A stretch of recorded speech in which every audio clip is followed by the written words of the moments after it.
On va maintenant parcourir la presse française avec vous, Hélène Frade, bonjour. Bonjour On Hélène. va d'abord aux États-Unis où les grands électeurs doivent confirmer aujourd'hui l'élection de Donald Trump à la présidence. L'affaire devrait être une simple formalité, sauf si, imagine Libération, sauf si ces 538 grands électeurs décident de sortir du rang, de suivre les appels à la révolte d'une partie de l'opinion. C'est la dernière chance de virer Trump, dit Libé, qui juge toutefois son propre scénario très peu probable et estime surtout que c'est le débat sur la représentativité du système électoral américain qui est posé. Un système qui a offert la victoire à Donald Trump, pourtant distancé de près de 2 millions de voix par sa rivale Hillary Clinton. Donald Trump lui a déjà désigné les personnalités pour le moins contrastées qui vont former son gouvernement, ce qui créerait de l'incertitude sur les politiques qu'il va suivre, d'après La Croix, qui évoque un assemblage hétéroclite de nationalistes populistes, de guerriers religieux, de traditionalistes et d'internationalistes pragmatiques. Un manque de visibilité problématique pour une puissance moyenne comme la France, dont l'autonomie de décision serait en jeu. La Croix estime que la maîtrise de son destin réside sans doute à présent dans un partenariat plus étroit entre Européens et notamment avec son voisin, l'Allemagne. La Croix qui revient aussi sur l'inquiétude des Congolais alors que le mandat du président Kabila s'achève ce soir à minuit. Le président de la République démocratique du Congo, au pouvoir depuis 2001, refuse de se retirer au risque de provoquer l'entrée de son pays dans une période de haute turbulence. Aucune date n'a encore été fixée pour la prochaine présidentielle et Joseph Kabila ne compte pas céder le pouvoir le temps que celle-ci soit organisée, annonce La Croix, qui explique que la Constitution ne lui permet pas de briguer un nouveau mandat.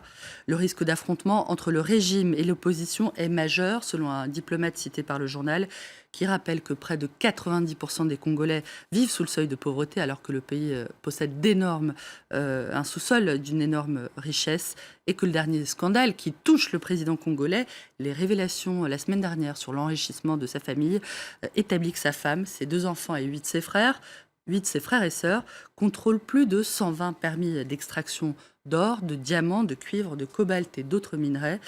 Kabila gagne du temps, la rue serre les rangs, écrit Libération, qui parle de ce lundi comme d'une date historique pour tout le pays. Tout le monde sait, à Kinshasa, où les gardes présidentiels à béret rouge patrouillent déjà, qu'à partir d'aujourd'hui, des manifestants soutenus par le principal parti d'opposition, l'Union pour la démocratie et le progrès social, tenteront d'avancer vers la ville. On ne sait ni leur nombre, ni leur force, mais ce 19 décembre donc, est sur toutes les lèvres, annonce Libé. Nom de code de cette campagne, Bye bye Kabila. L'humanité, de son côté, fait part de son inquiétude face au massacre commis au Soudan du Sud. Le plus jeune pays de la planète entre dans sa 4e année de guerre civile, un conflit qui fait planer le spectre du génocide rwandais, selon l'UMA, qui livre quelques chiffres: 3 millions de déplacés, presque 5 millions de personnes malnutries ou sous-alimentées, 1 million de réfugiés, une centaine de milliers de morts, et donc les prémices d'un génocide. L'affrontement politique qui oppose le président sud-soudanais Salva Kiir à l'ancien vice-président Riek Machar serait en passe de se transformer en un affrontement ethnique dans un contexte de conflit d'intérêts lié à la manne pétrolière, selon l'UMA. Un mot à présent de la campagne présidentielle en France. Le Figaro rapporte que le PS a retenu 7 candidats, dont 4 socialistes pour la primaire du 22 janvier.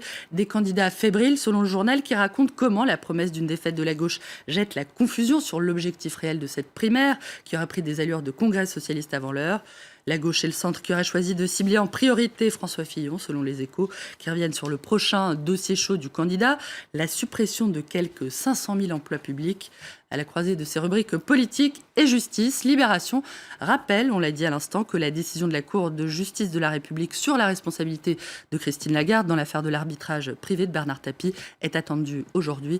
Une affaire qui devrait faire pchit, selon Libé, puisque le procureur a requis un non-lieu en faveur de la directrice du FMI.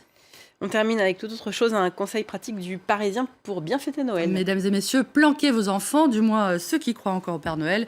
Voici, Hélène, une de ces infographies inspirées comme le journal les aime, où planquez justement vos cadeaux de Noël, mes cachettes préférées sans doute, dans la glacière du camping ou dans un sac de couchage, dans la cave ou encore sous la baignoire, derrière la trappe diabolique.